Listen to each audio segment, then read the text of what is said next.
Hello, my dear students. Myself Asif Khan, and I welcome you all to your channel, जिसका नाम है Mad Glad Chemistry Classes with Asif Khan. बच्चे, thank you so much for your love and support. बच्चे, आज मैं आप लोगों के सामने हाजिर हूँ 12th केमिस्ट्री का लेक्चर नंबर 4 लेकर. बच्चे, यूनिट चल रहा है हमारा सॉल्यूशन, जिसमें पहले 3 लेक्चर्स हमारे थे. पहला था सॉल्यूशन का इंट्रोडक्टरी लेक्चर, फिर आप लोगों ने टाइप्स ऑफ सॉल्यूशंस के ऊपर 2 लेक्चर देखे. आज बच्चे उसी लेक्चर को आगे बढ़ाएंगे, लेकिन उससे पहले आप लोग मुझे बता देंगे फटाफट से ब्रीफली सॉल्यूशन क्या है. What is a solution? शाबाश. क्या? It is a homogeneous mixture. Very very good. किससे बना होता है बच्चे? 2 कंपोनेंट, सॉल्वेंट और सॉल्यूट. शाबाश. बच्चे, सॉल्वेंट क्या होता है बाबू? वो कंपोनेंट जो ज्यादा अमाउंट में हो वो सॉल्वेंट, और बच्चे जो कम अमाउंट में हो उसे क्या बोलते हैं? हम सॉल्यूट कहते हैं. शाबाश. इतनी बातें पता है बच्चे.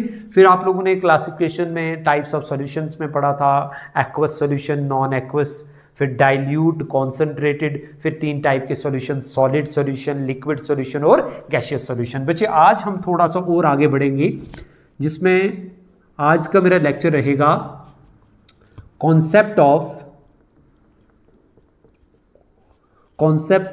Unsaturated, saturated and super saturated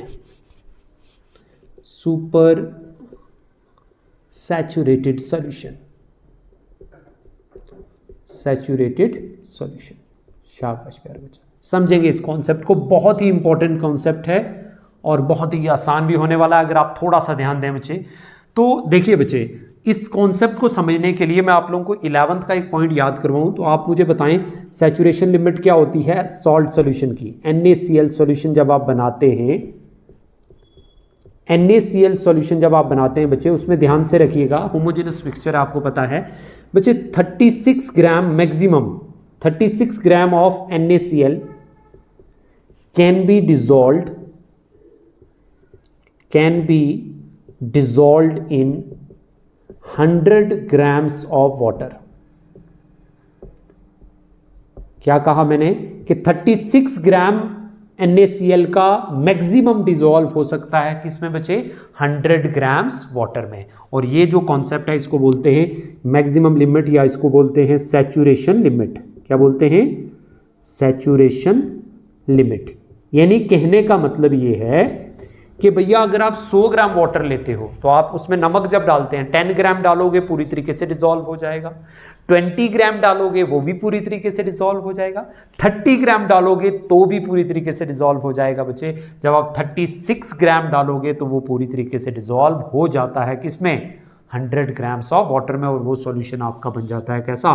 saturated solution. और ये जो लिमिट है कि एक सॉल्वेंट के अंदर कितना सॉल्यूट मैक्सिमम डिसॉल्व हो सकता है to form a homogeneous mixture, to form a solution, बेटा that limit is called saturation limit. अब जरा मुझे जवाब देना. Let us differentiate between unsaturated, saturated and super saturated by considering the example of NaCl solution. ठीक है, जिसमें saturation limit कितनी है याद रखना? 36 gram at maximum that can be dissolved in 100 grams of water. देखिए, आई हैव टेकन 3 पतीलास. Let me take 3 पतीलास. पतीला नंबर 1, पतीला नंबर 2, ओके, एंड पतीला नंबर 3. आई हैव टेकन 3 पतीलास ऑफ इक्वल क्वांटिटी और कैपेसिटी. ठीक है, let me call it as A, B and C. Let us suppose कि इसमें मैंने डाल दिया वाटर. बच्चे, कितना वाटर ले लिया? 100 ग्राम्स ऑफ वाटर ले लिया. ठीक है प्यारा बच्चा. दूसरे वाले बीकर में भी मैंने 100 ग्राम वाटर ले लिया. 100 grams of water. Okay, no परेशानी, टेंशन नहीं लेने का बाबा रे बाबा. इसमें भी मैंने लिया 100 ग्राम पानी ले लिया. नानी से मांगा दे दे पानी, नानी ने गड़बा उठा के दिया तो उसमें से 100 ग्राम मैंने यहाँ 100 ml या 100 ग्राम वाटर ले लिया. ठीक है बच्चे, अब देखिएगा फर्क कहाँ लाई कर रहा है. सॉल्वेंट की अमाउंट सेम है, क्वांटिटी क्या है? Same. Now I have added बच्चे, इसमें मैंने डाला 20 ग्राम्स ऑफ NaCl। जो बीकर ए था जिसमें 100 ग्राम वाटर था उसमें मैंने 20 ग्राम NaCl का डाला। बोलो कितना डाला? 20 ग्राम NaCl। ठीक है, अब जरा आप मुझे बताइए कि मैक्सिमम 100 ग्राम वाटर में कितने ग्राम NaCl डिसॉल्व हो सकता है? 36 ग्राम। जो अमाउंट मैंने डाली वो उस सैचुरेशन लिमिट के मुकाबले में क्या है? कम। इसका मतलब इस पानी की प्यास अभी बुझी नहीं है। इसका मतलब कि इस सॉल्वेंट के अंदर, या जब आप 20 ग्राम NaCl डाल दोगे तो वो जो सॉल्यूशन बन जाएगा आपका होमोजेनस मिक्सचर, उसमें और सॉल्यूट को एब्जॉर्ब करने की, डिसॉल्व करने की टेंडेंसी अभी बाकी है। यानी वो अभी भी भूखा है किसका? सॉल्यूट का। यानी वो सॉल्यूशन कैसा है? अनसैचुरेटेड है। कैसा है भैया? अनसैचुरेटेड है। तो इसका मतलब ये सॉल्यूशन हमारा कैसा हो गया? अनसैचुरेटेड। क्यों अनसैचुरेटेड सॉल्यूशन बोला मैंने इसको? क्योंकि इसके अंदर जो सॉल्यूट की अमाउंट आपने डाली है वो जो सैचुरेशन लिमिट थी उसके मुकाबले में वो सॉल्यूट की अमाउंट क्या है? कम। ठीक, तो ये सॉल्यूशन क्या है? अनसैचुरेटेड। अब देखिएगा बीकर बी में मैंने डाल दिया 36 ग्राम ऑफ NaCl। प्यारा बच्चा कितना डाला? शाबाश, बोले क्या डाला मैंने? 36 ग्राम डाल दिया 100 ग्राम में। इसका मतलब जितनी कैपेसिटी थी वाटर की NaCl को एब्जॉर्ब करने की, 36 ग्राम डालेंगे तो पूरा का पूरा एब्जॉर्ब हो जाएगा। यानी इससे ज्यादा अगर अमाउंट डालते तो वो सारी की अमाउंट डिसॉल्व नहीं होती। कितनी होती? सिर्फ उसमें से 36 ग्राम ही डिसॉल्व होती। यानी जब आपने सैचुरेशन लिमिट के बराबर का सॉल्यूट डाल दिया तो यानी वो सॉल्यूशन हमारा क्या कहलाएगा? Saturated solution. ओके प्यारा बच्चा। और अब क्या है कि अगर आप चाहते हैं कि सॉल्यूट इससे ज्यादा, तो अभी मैं कह रहा हूं कि नॉर्मल कंडीशन में 100 ग्राम वाटर में कितने ग्राम NaCl डिसॉल्व हो सकता है बच्चे? 36 ग्राम। उससे ज्यादा नहीं हो सकता। ठीक, फिर क्या करें? अगर आप इससे ज्यादा डिसॉल्व करना चाहते हैं, लेट अस सपोज कि मैं 50 ग्राम NaCl डिसॉल्व करना चाहता हूं किसमें? 100 ग्राम वाटर में, तो मुझे क्या करना पड़ेगा कि इस सॉल्यूशन को हीट करना पड़ेगा या सॉल्वेंट को हीट करना पड़ेगा। जैसे मैं सॉल्वेंट को हीट करूंगा बच्चे तो क्या होगा कि हमारे पास वॉइड्स का नंबर बढ़ेगा, यानी काइनेटिक एनर्जी लिक्विड मॉलिक्यूल की बढ़ेगी। उनके बीच में जो एम्प्टी स्पेसेस हैं वो क्या होंगी? बढ़ेंगी, जिसकी वजह से ज़्यादा सॉल्यूट एब्जॉर्ब हो जाएगा किसमें? इस सॉल्वेंट में, टू फॉर्म ए सॉल्यूशन। और उस सॉल्यूशन को बोलेंगे super saturated solution. Super saturated solution. ज़रा ध्यान से देखिएगा बच्चे, फ़र्क कहाँ लाई कर रहा है। अनसैचुरेटेड सॉल्यूशन क्या होता है? Solution which contain solute lesser than, very good, lesser than the saturation limit। बोलो एक ऐसा सॉल्यूशन जिसमें सॉल्यूट की अमाउंट सैचुरेशन लिमिट से क्या हो? कम हो। बोलो lesser than the saturation limit solute मौजूद हो। यानी इस सॉल्यूशन में अभी और सॉल्यूट डिसॉल्व हो सकता है क्योंकि अभी सैचुरेशन लिमिट अचीव नहीं हुई। यानी ये सॉल्यूशन कैसा है? अनसैचुरेटेड। और अगर मैं सैचुरेटेड के बारे में बोलूं तो क्या बोलोगे? A saturated solution is that solution which contain solute equal to, very good, क्या बच्चे?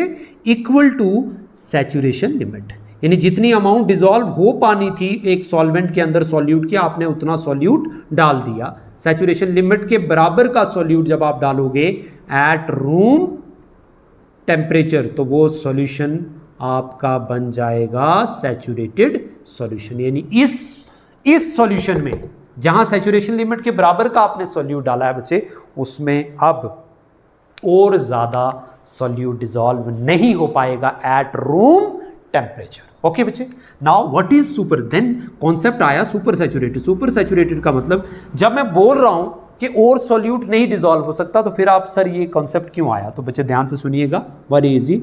ए solution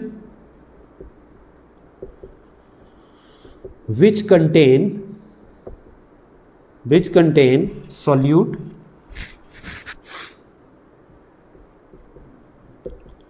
greater than, very important, greater than saturation limit. बेटा एक ऐसा सॉल्यूशन जिसमें सॉल्यूट की अमाउंट ज़्यादा हो, किससे?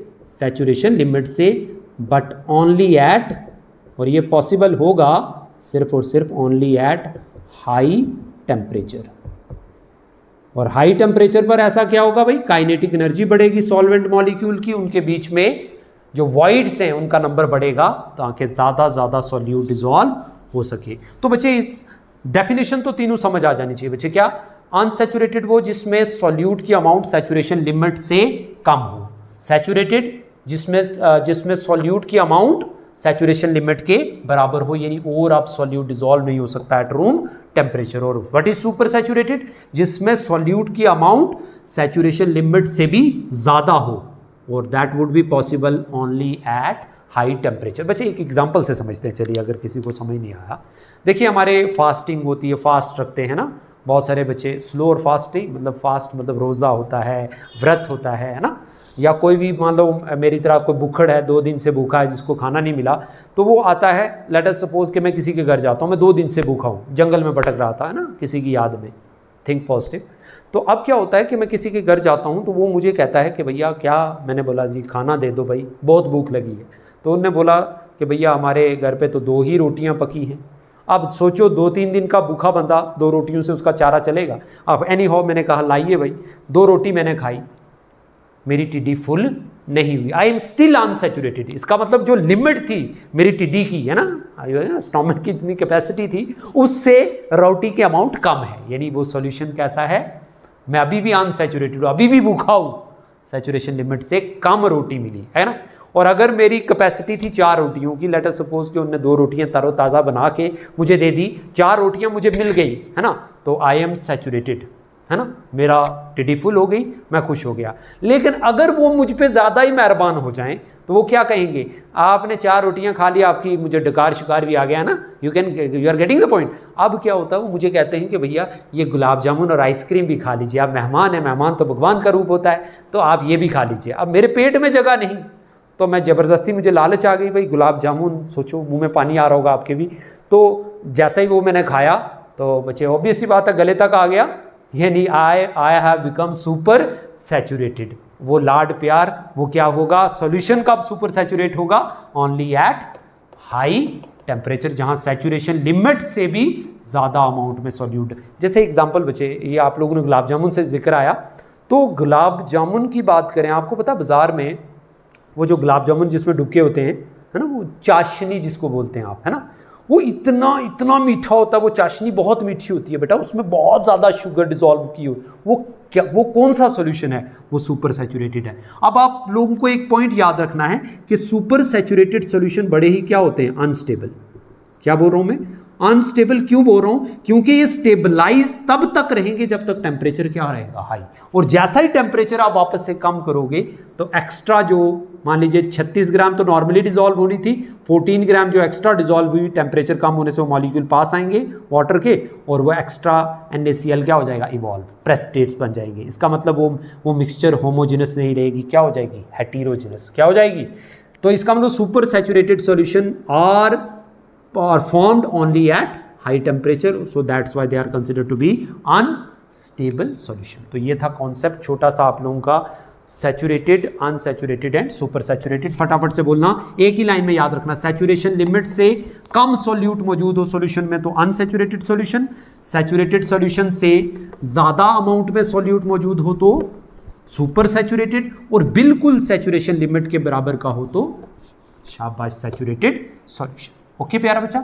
नाउ फर्दर, अब मैंने लास्ट टाइम आप लोगों से बात की थी solid solutions, liquid solution, gaseous solution. एक छोटा सा टॉपिक और लूंगा बच्चे आप लोगों का। क्या है हमारे पास? कॉन्सेप्ट है, कॉन्सेप्ट ऑफ सब्स्टिट्यूशनल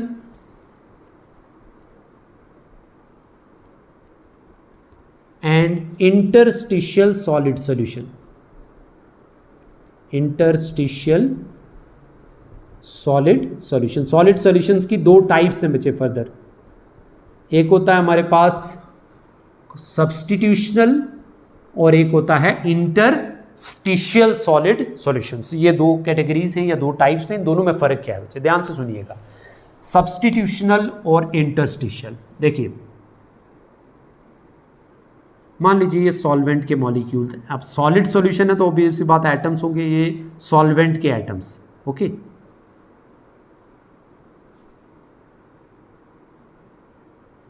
पेरेंट एटम, ठीक है जी, ओके प्यारा बच्चा।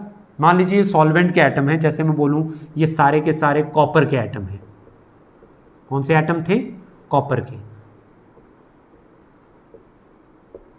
ओके। फटाफट से ध्यान देना, कॉपर के ही एटम्स थे। मैं एलॉयज की बात कर रहा हूं, एलॉयज सॉलिड सॉल्यूशन की टाइप्स। तो बच्चे आप देखना ये सारे के सारे कॉपर एटम थे, प्योर था, ठीक। अब इसमें मैं जिंक डालता हूं, ठीक है, कॉपर में मैं जिंक डालता हूं, या जिंक में आप कॉपर डालिए, जिस तरीके से आप कंसिडर करना चाहें, ठीक है। या इसको मैं जिंक के एटम्स ले लेता हूं, ठीक है। ये सारे के सारे हमारे पास, क्योंकि आप जानते हैं बच्चे मैं ब्रास की एग्जांपल ले रहा हूं। Brass is an alloy of किसका बना होता है बच्चे? कॉपर और zinc, copper plus zinc. Copper कितना होता है? नियरली 30%, और जिंक कितना होता है बच्चे? 70%। यही पढ़ा आप लोगों ने लास्ट टाइम बच्चे। यहाँ हमारा आ गया जिंक के एटम से। लेट अस सपोज ये सारे के सारे एटम्स किसके थे? जिंक के एटम, ओके।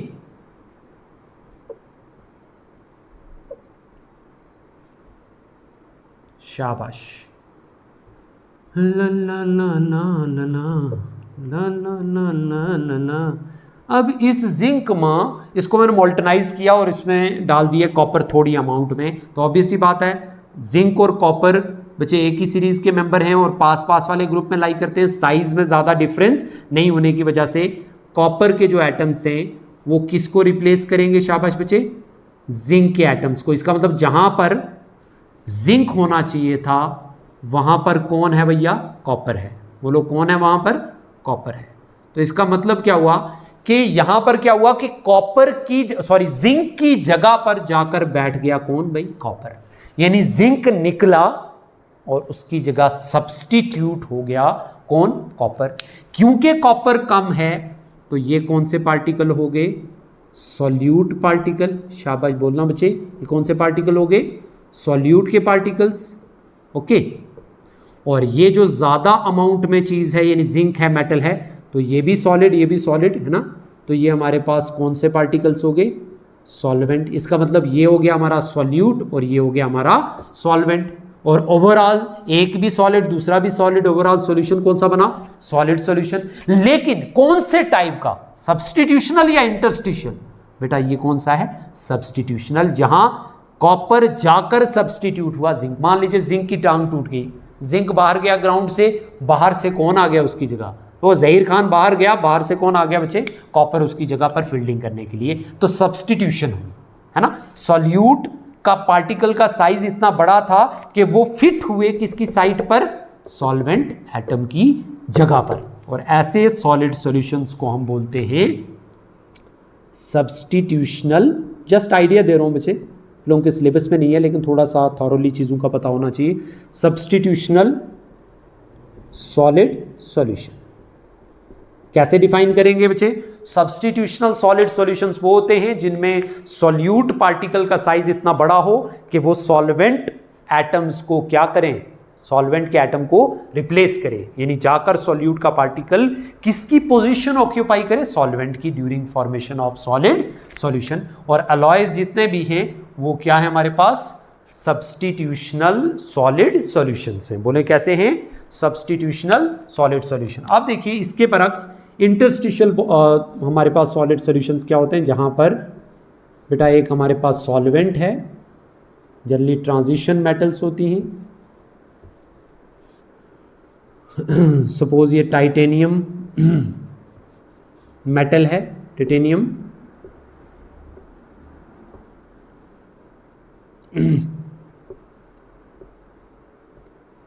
ठीक है। ये हमारे पास कोई पर्टिकुलर मेटल है ना, ट्रांजिशन मेटल है, उसके एटम से और इनमें बच्चे क्लोज पैकिंग होगी इन एटम्स की, है ना, क्लोज पैकिंग होगी जब इन एटम्स की, कोई सॉलिड है, पार्टिकल क्लोजली पैक्ड होंगे। बच्चे इन क्लोज पैकिंग के दौरान आप लोगों ने पढ़ा है कि ये जो खाली जगह बीच में होती है इनको क्या बोला जाता है बच्चे? वॉइड्स। क्या बोलते हैं बच्चे? वॉइड्स और इंटरस्टिशियल साइट्स। वॉइड्स और इंटरस्टिशियल साइट्स।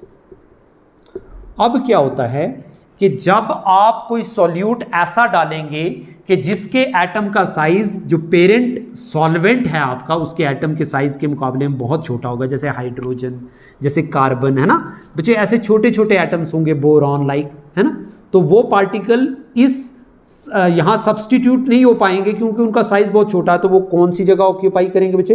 इंटरस्टिशियल साइट्स को ऑक्यूपाई करेंगे। और जब इंटरस्टिशियल साइट्स पर सॉल्यूट के पार्टिकल्स जाकर बैठेंगे तो ऐसे ये आपका हो गया बच्चे सॉल्यूट और ये हो गया आपका सॉल्वेंट। ओवरऑल सॉल्यूशन कैसा बना? Solid solution. लेकिन कौन से टाइप का? Interstitial solid solution. Interstitial solid solution. फटाफट से डेफिनेशन करते हैं क्या कि बच्चे सब्स्टिट्यूशनल में क्या होगा? Simple definition, solute particles are large enough that they occupy lattice site, है ना। लैटिस साइट का मतलब क्या? जहां वो एटम्स था उसकी position, lattice site of solvent particle, है ना। तो जब सॉल्यूट का पार्टिकल सॉल्वेंट पार्टिकल की लैटिस साइट को ऑक्यूपाई करे, उसकी पोजीशन को ऑक्यूपाई करे, उसकी जगह पर सब्स्टिट्यूट हो, तो बेटा वो वाला सॉल्यूशन बनेगा, वो वाला सॉलिड सॉल्यूशन कौन सा बनेगा? Substitutional solid solution. I hope के you are getting this particular point. Very easy बच्चे, ध्यान से सुनिएगा। कंडीशन क्या है कि साइज दोनों का नियरली क्या होना चाहिए? सेम, सॉल्यूट और सॉल्वेंट का, ताकि जब आप मिक्स करें मॉल्टन स्टेट में और दोबारा से इसको सॉल्डिफाई करें, आपका सॉल्यूशन बने, होमोजेनस मिक्सचर बने, तो वहां क्या हो कि सॉल्यूट के पार्टिकल किसकी जगह जाकर बैठें? सॉल्वेंट की जगह जाकर उसकी लैटिस साइट को ऑक्यूपाई करेंगे। और इसके बरक्स अगर ऐसा हो कि हमारे पास solute particles are very small in size, solute particles, smaller solute particles ऐसे लिख लेते हैं, smaller solute particle like hydrogen, है ना, कार्बन, बोरॉन, है ना बच्चे, ऐसे छोटे छोटे एटम्स जो हैं etcetera, when occupy the interstitial site,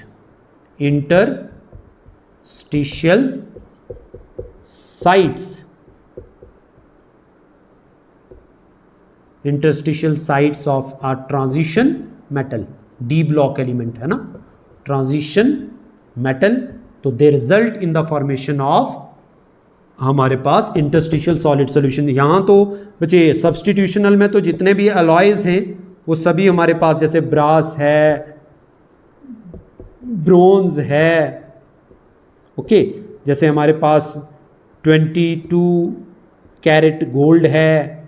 अच्छा, ये एग्जांपल किसकी है? सब्स्टिट्यूशनल की। अब इंटरस्टिशियल में आप याद रखेंगे, जैसे हम बोलते हैं बेटा टाइटेनियम कार्बाइड, है ना, उसके बाद हमारे पास scandium hydride, okay, and so on बच्चे। ये हमारे पास इस तरीके से कई बोरोहाइड्राइड्स जो हैं हमारे पास, या ट्रांजिशन मेटल बोराइड्स जो हैं वो हमारे पास किस कैटेगरी में आते हैं? Interstitial solid solution. दोनों में फ़र्क क्लियर है भाई? क्या होता है सब्स्टिट्यूशनल वाला? सॉल्यूट का पार्टिकल कहाँ जाकर बैठा? सॉल्वेंट की लैटिस साइट पर, क्योंकि साइज दोनों का ऑलमोस्ट क्या था? सेम। और इंटरस्टिशियल साइड वाले में क्या हुआ? सॉल्यूट के पार्टिकल्स का साइज छोटा होने की वजह से वो सॉल्वेंट मॉलिक्यूल्स के या सॉल्वेंट एटम्स के बीच में जो खाली जगह है, जिनको क्या बोलते हैं? इंटरस्टिशियल साइड्स, वहाँ जाकर जब बैठते हैं तो हमारे पास बनते हैं इंटरस्टिशियल सॉलिड सॉल्यूशंस बनते हैं। I hope you must be getting the point. Now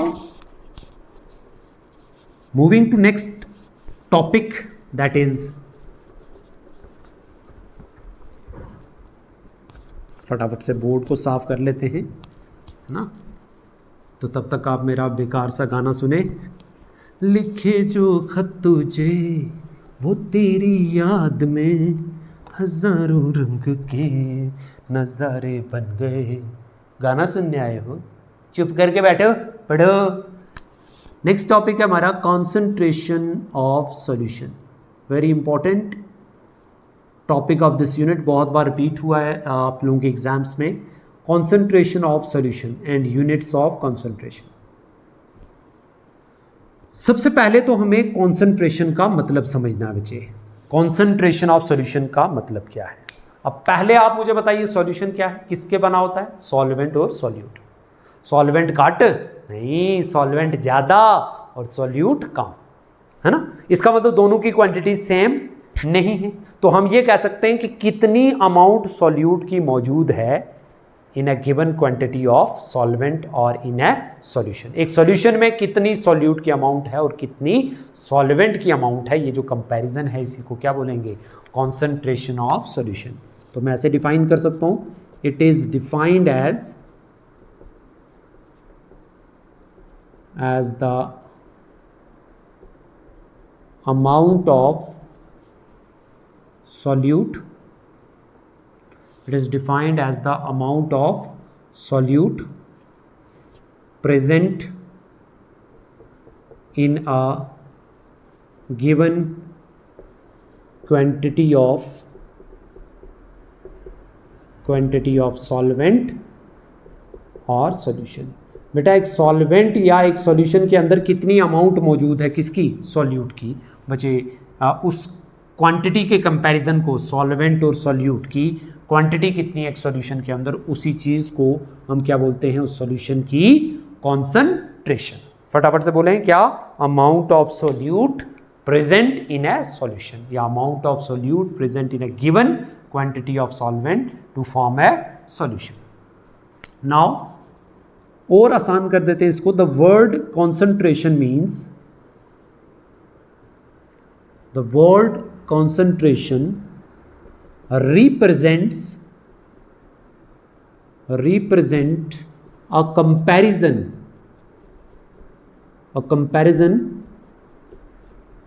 between the quantities of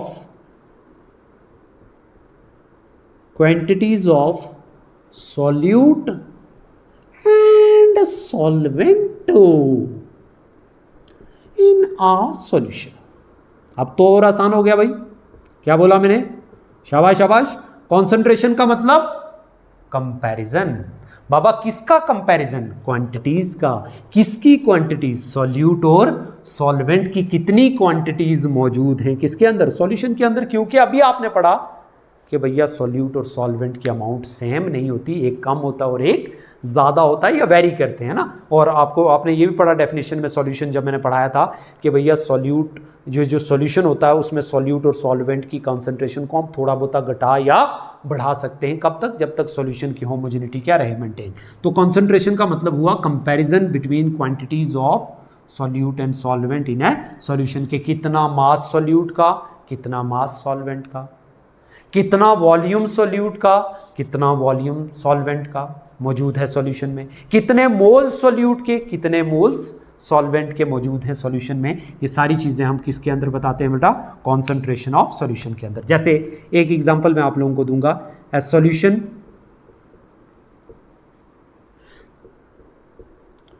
which contain relatively lesser amount of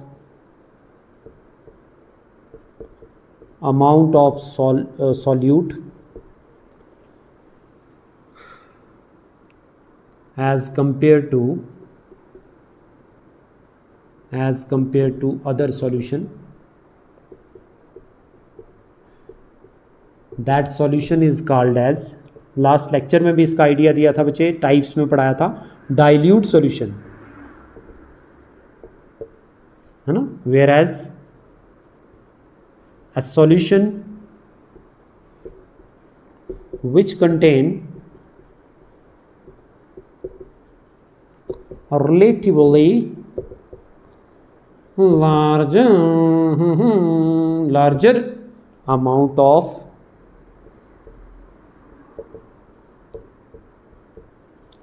solute as compared to other solution, that is called as concentrated solution. concentrated solution. बेटा dilute और concentrated में क्या फर्क है, यूं समझें, दो solution है हमारे पास बच्चे, एक को मान लो ए सॉल्यूशन, दूसरे को बी सॉल्यूशन, ठीक है, ओके। इधर एक गिलास पानी ले लिया मैंने, एक में मैंने 1 चम्मच शुगर डाला, दूसरे में मैंने 2 चम्मच शुगर डाले। बताओ सॉल्यूशन कौन सा गाढ़ा कौन सा पतला, यानी कौन सा फीका कौन सा मीठा? भाई जिस दूसरे सॉल्यूशन के मुकाबले में वो सॉल्यूशन जिसमें सॉल्यूट की अमाउंट दूसरे के मुकाबले में क्या होगी, कम, वो सॉल्यूशन क्या होगा, डाइल्यूट। और वो सॉल्यूशन जिसमें सॉल्यूट की अमाउंट दूसरे के मुकाबले में क्या होगी, ज्यादा, बेटा वो होगा कॉन्सेंट्रेटेड सॉल्यूशन। मैं बताने की क्या कोशिश कर रहा हूं डाइल्यूट कॉन्सेंट्रेटेड का कंसेप्ट देकर, कि I am comparing the quantities of solute and solvent in a solution. दो सॉल्यूशन थे, एक में सॉल्यूट रिलेटिव टू अदर कम था, दूसरे में ज्यादा था, जिसमें कम था वो डाइल्यूट, जिसमें ज्यादा था वो कॉन्सेंट्रेटेड। इसका मतलब कॉन्सेंट्रेशन टर्म हमें बताती है comparison between quantities of solute and solvent in a solution. अब ये कंपैरिजन, ये जो क्वांटिटीज का जो स्टाइशियोमेट्री है ना, जो कंपोनेंट्स की हमारे पास स्टाइशियोमेट्री है, या कहें कि स्टाइकियोमेट्री है, कि कितना सॉल्यूट है कितना सॉल्वेंट है एक सॉल्यूशन, इसको बताने के डिफरेंट तरीके हैं, डिफरेंट मेथड्स हैं, जिनसे हम ये बताते हैं कि कितना सॉल्यूट है और कितना सॉल्वेंट है एक सॉल्यूशन में। वो बच्चे उन मेथड्स को हम बोलते हैं यूनिट्स ऑफ कॉन्सेंट्रेशन। क्या बोलते हैं बच्चे, यूनिट्स ऑफ कॉन्सेंट्रेशन आप कह सकते हैं, और methods of expressing the concentration of solution। कौन कौन से तरीके हैं जिनसे हम concentration of solution को एक्सप्रेस करते हैं? the various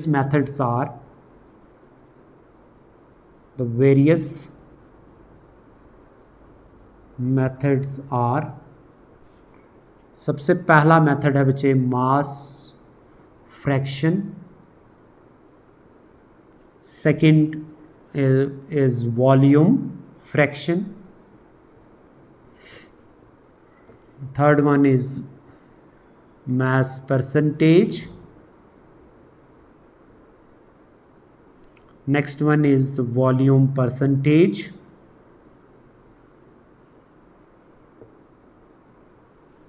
next one is mole fraction, next one is we have strength, we have molarity,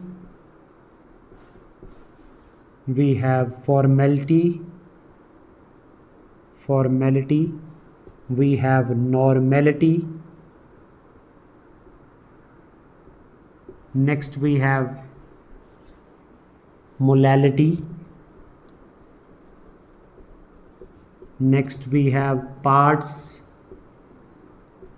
per million, ppm। पापा प्यार करते हैं मम्मा को, पापा प्यारे हैं मम्मा को, या पापा प्यार करते हैं मम्मा से, या फिर ऐसे बोलते हैं पार्ट्स पर बिलियन, पार्ट्स पर बिलियन, पीपीपी। पापा प्यार करते हैं बच्चे को भी, मम्मा को नहीं सिर्फ। और इसके अलावा छोटा सा कॉन्सेप्ट दूंगा बच्चे डेमल सॉल्यूशन का, मोलैरिटी के बेसिस पर ही होगा ये टॉपिक। तो ये हमारे पास बच्चे डिफरेंट यूनिट्स हैं किसके, कॉन्सेंट्रेशन के, जिनकी मदद से हम एक सॉल्यूशन की कॉन्सेंट्रेशन को एक्सप्रेस करते हैं। Mass fraction, volume fraction, mass percentage, volume percentage, mole fraction, और उसके अलावा we have strength, molarity, formality and normality, and then we have last molality, parts per million and decimal solution. तो बच्चे ये था आज का लेक्चर। आई होप कि आपने एंजॉय किया होगा। आई होप कि आप पढ़ रहे होंगे, घर में मेहनत कर रहे होंगे। बच्चे रेगुलर बेसिस पर आप लोगों को टॉपिक्स मिलेंगे। आप जो आप लोगों के लिंक्स में बच्चे हैं उनको इंटीमेट करें, बच्चे उनको भी इस प्लेटफॉर्म के साथ जोड़ें, जो खासकर जो पोर हैं, जो नीडी हैं, जो लोग वाकई में पढ़ना चाहते हैं, उन बच्चों के लिए मैंने ये इनिशिएटिव लिया है।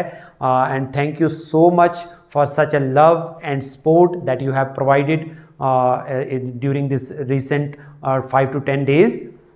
बच्चे मिलते हैं नेक्स्ट लेक्चर में। क्या बातें करूं बच्चे, आप लोगों से बातें करने बैठूं तो दिन रात गुजर जाए।